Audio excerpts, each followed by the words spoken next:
कि सरजमीने लहान नेपाल का वह वाहिद इलाका है जहां हुजूर शेर नेपाल का इस्तकबाल पुरजोश और वालिहाना वो अंदाज होता है यहाँ के तमाम अहले ईमान का जो जोश और जज्बा मैंने महाराष्ट्र और दिगर इलाकों में देखा है। और बरजस्ता हुजूर शेर नेपाल अलैहि रहमत व रिज़वान फरमाया भी करते थे कि अहले लहान ने जो मेरा इस्तकबाल किया है नेपाल में दूसरी जगह पे उस अंदाज से लोग इस्तकबाल नहीं करते हैं। हुजूर फरमाया करते थे।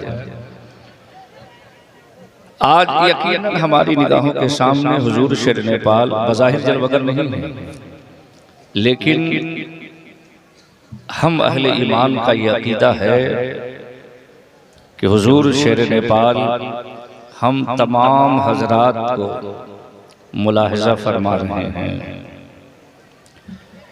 हजरात, आप ये मुलाहिजा फरमा रहे हैं कि हिफ्ज़ के 3 बच्चे फारिग हुए हैं और 5 बच्चे दर्जे आलिम से। यकीनन ये मुकम्मल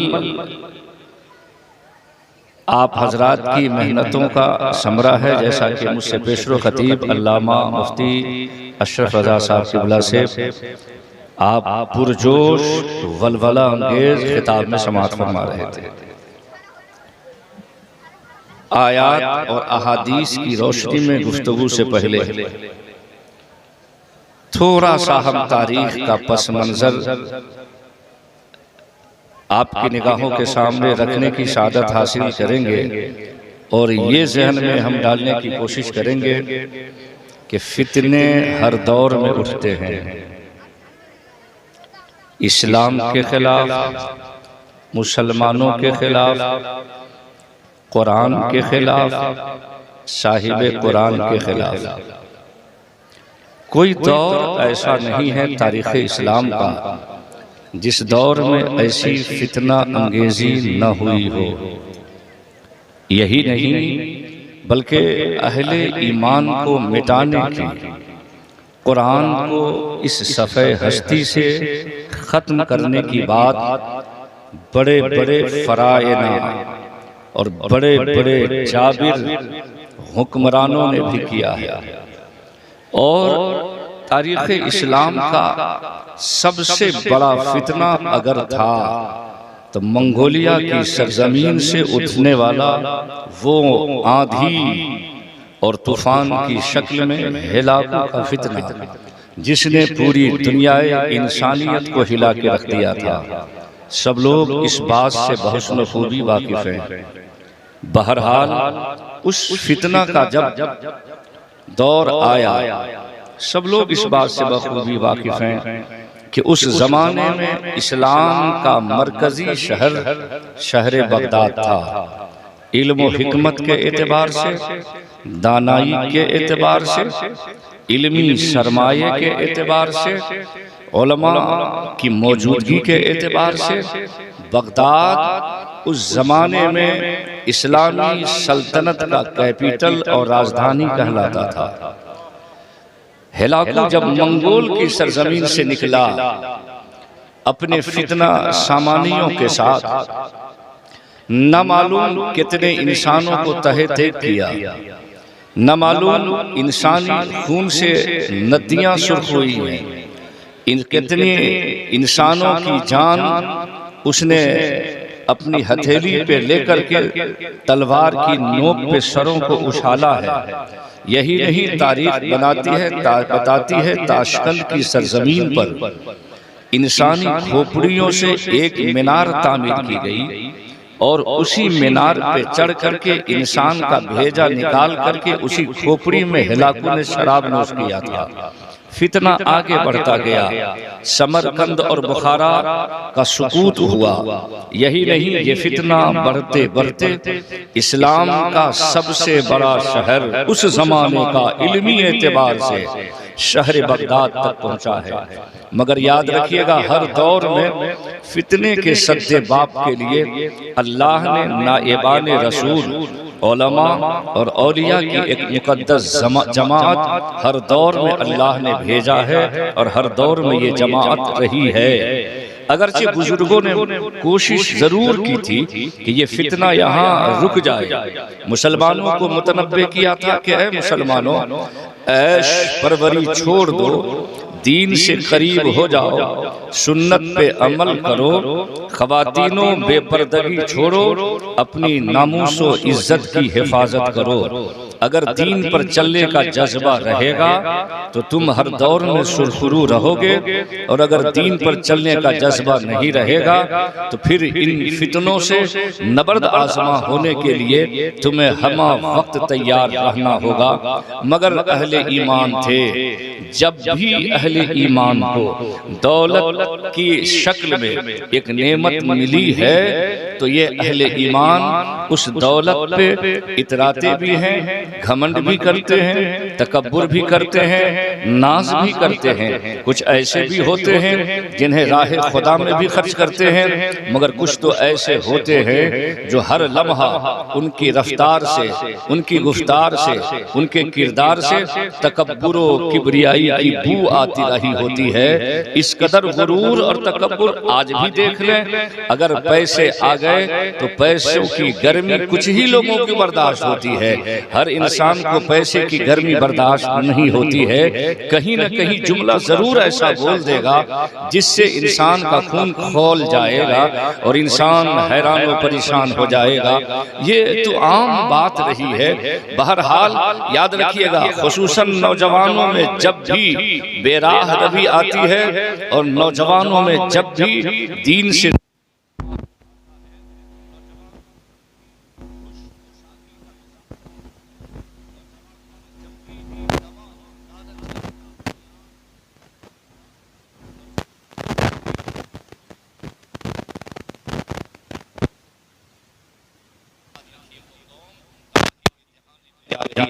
याद रखिए, वो कौम बर्बादी के ध्यान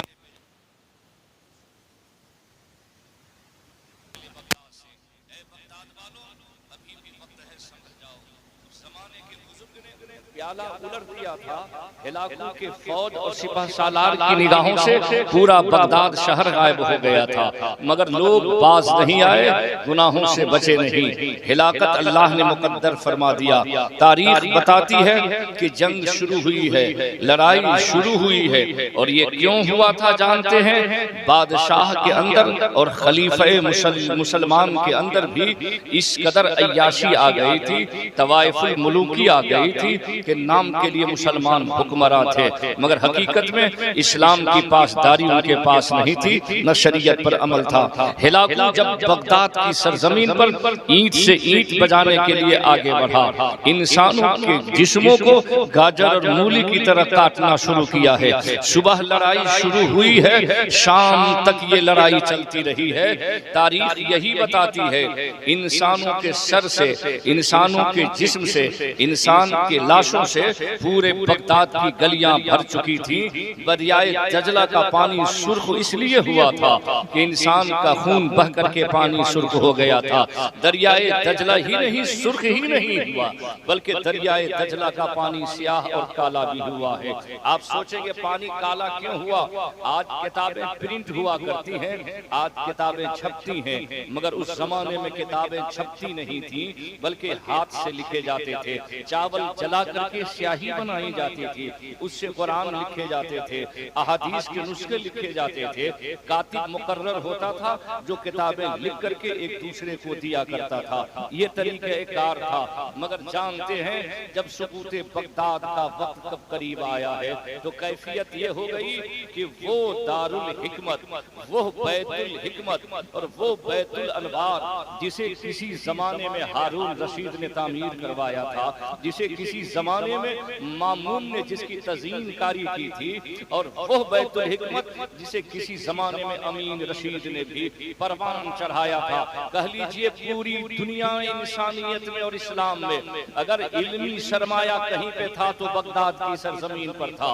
मगर जब सुकूते बगदाद का वक्त आया है तो जानते हैं हिलाकू ने जहां इंसानों के कत्ले आम का हुक्म दिया था, वहीं ये भी हुक्म दिया कि जितनी किताबें हैं सब के सब दरियाए दजला में डाल दी जाए। मैंने इससे पहले जिक्र किया कि प्रिंटेड बुक्स नहीं हुआ करते थे, बल्कि हुआ करती थी, बल्कि ये हाथों से लिखे जाते थे। किताबें फेंकी जा रही है, अहादीस की किताबें फेंक दी गई, उसूल हदीस की किताबें फेंक दी गई है, कुछ किताबें जला दी गई है, कुरान के नुस्खे भी फेंक दिए गए हैं। यही नहीं, पूरे बगदाद की सरजमीन से एक एक आलिम और हाफिज को चुन चुन करके उस जमाने में तख्ते दार पर नहीं चढ़ाया गया, बल्कि कत्ले आम करके उनके सरों को नोके तलवार पे उछाला गया था। शाम का वक्त आता है और यही मामूनी और रशीदी खानदान के उस तख्त पे बैठ करके हिलाकू का अपने तख्त को सजाता है, हवारी मवारी को साथ में रखकर कहता है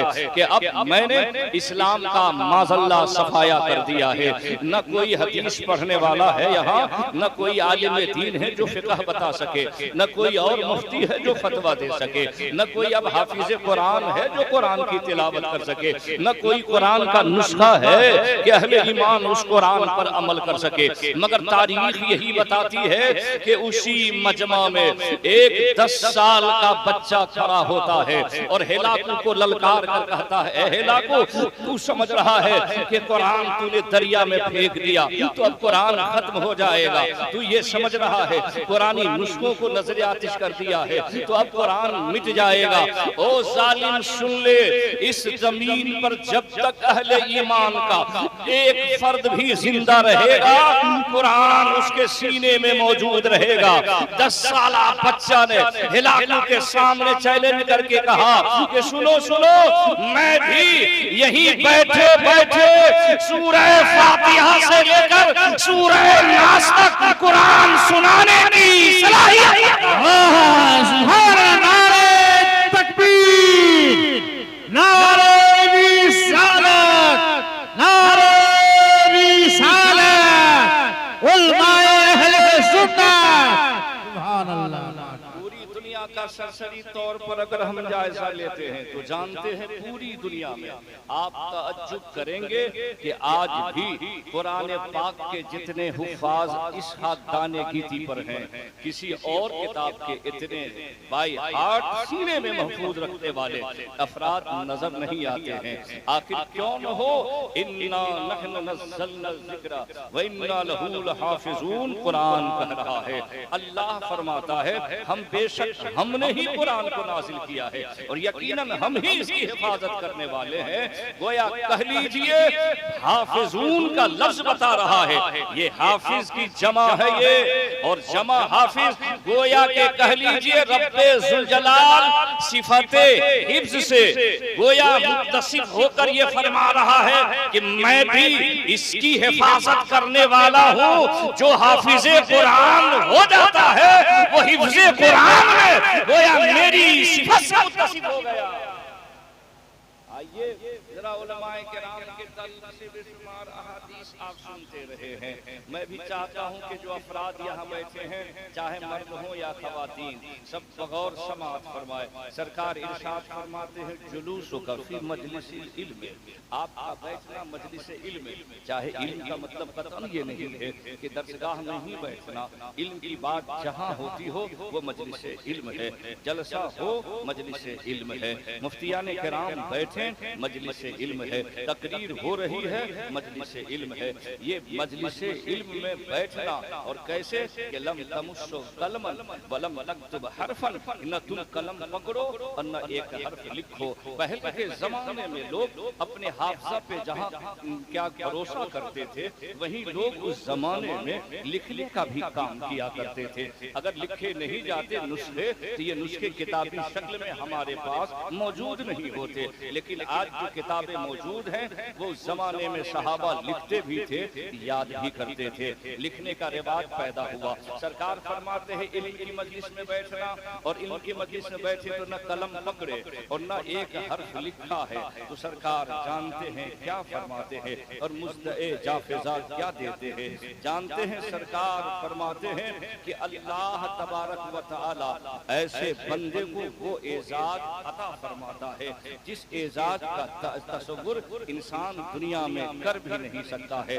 सरकार फरमाते हैं खैरुल लका मिन इत्के अल्फे रकबतिन, कि जो बैठता है इल्म की महफिल में, अगर यूं अल्लाह दौलत और सरमाया दे दे, बेहिसाब पैसे अता फरमा दे, दौलत की फरावानी हो जाए और वो जिंदगी ऐशो इशरत में गुजारे और सोचे कि 1000 गुलाम खरीद करके राहे खुदा में आजाद करे, वो अजर व सवाब नहीं मिलेगा जो उलमा की मजलिस में बैठने वाले को अल्लाह अता फरमाता है।